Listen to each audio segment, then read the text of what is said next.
The NAS-3, the two-piece shell case. So this is similar to what Sig Sauer is doing with their 68x51. Different materials that they're using, but with some pretty large benefits, allegedly. So this has been around longer.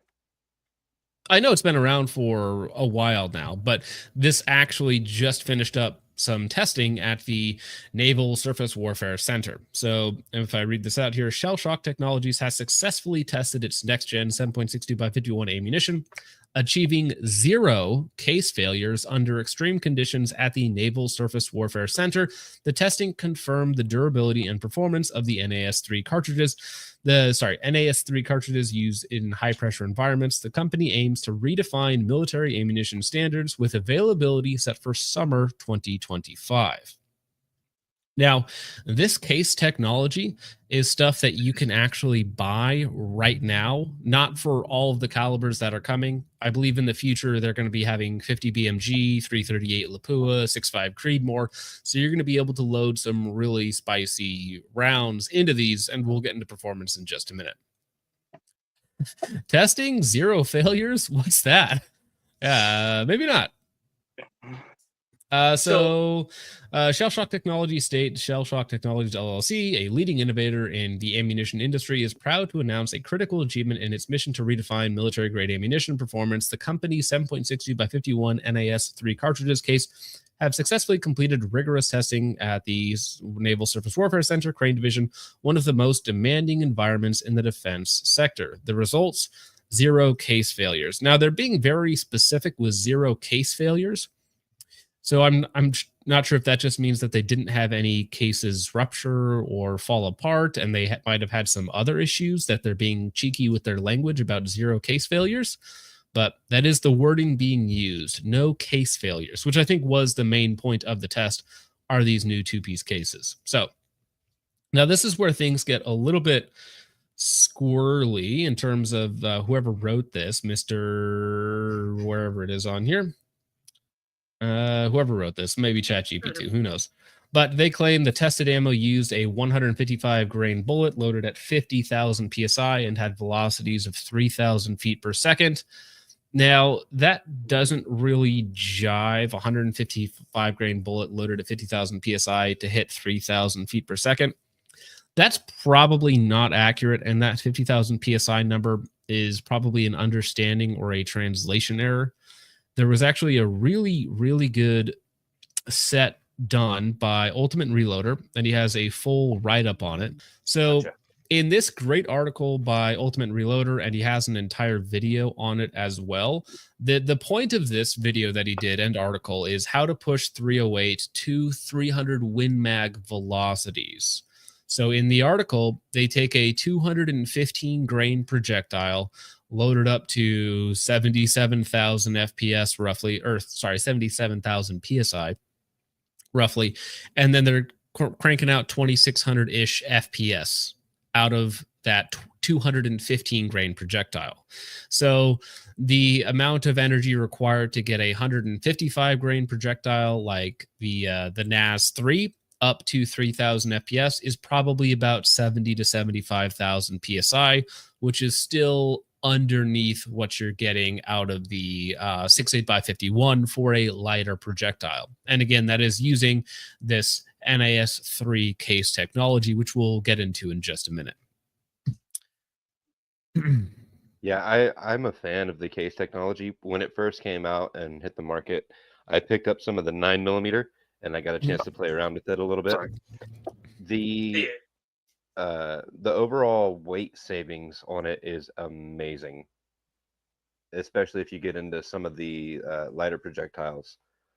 Oh yeah, well, so we'll talk about all the benefits in just a minute, but that the 85,000 psi that they were getting, that Ultimate Reloader was getting, was with standard brass, or really high quality brass, but standard-ish brass, not using this hybrid case technology. Well, so the again, other they're thing claiming too is in that testing they were using a bolt gun, they weren't using a gas gun. So depending on the diameter of the gas port and how far away it is in the barrel, you could lose upwards to 100 feet a second of velocity just from having that gas port there too. Yeah, I'm sure there's different ways to optimize it, because it says here that it was tested under extreme pressure and velocity in belt-fed machine guns, including the 240 Bravo and minigun platforms. SST 7.60 by 51 cases passed with flying colors even under the most violent conditions of automatic fire and harsh ejection cycles. Testing was conducted at ambient temperature, negative 40 degrees Fahrenheit and plus 160 degrees Fahrenheit, with all pressure and velocity benchmarks met or exceeded.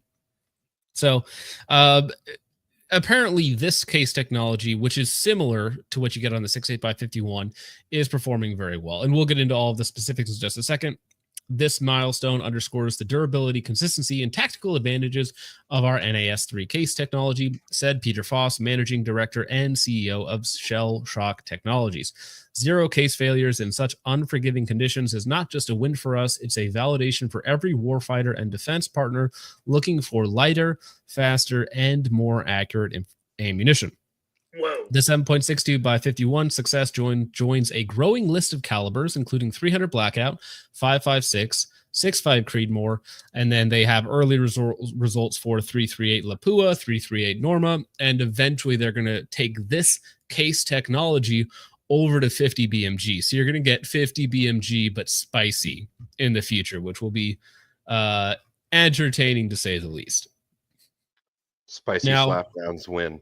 Yeah.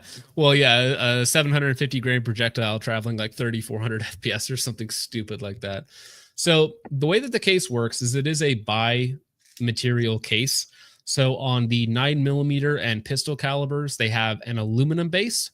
And on the rifle rounds, they have a steel base, just like the 68x51 from SIG. So allegedly, because they are using steel, which is on its own lighter, it's less dense than brass, and it's also stronger, so you need less of it.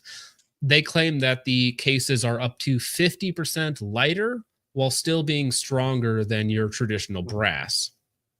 So, check tool, and these are all made in America. And you can actually buy these now, which if you go to their website, you can actually buy the brass by itself and do your own loading. And they have also partnered with Badlands Munitions Co., and they actually load up several different loadings using the NAS3 case. So they have these 85 grain match burners, which Badlands claims these guys will hit 2,700 FPS out of an 18-inch barrel, which is 100 FPS higher than what you would get out of a 75 grain projectile. So these are pretty spicy boys. And it's kind of the same thing that I would have expected if you just take the 68x51 case technology or the NAS3 case technology and you import that to standard calibers that we already have. You just get, hey, there's plus 10% performance, 20% performance, whatever that number actually ends up being. Yes, you're going to have more aggressive parts wear, but the NGSW already has very aggressive parts wear, so that's not a real downside.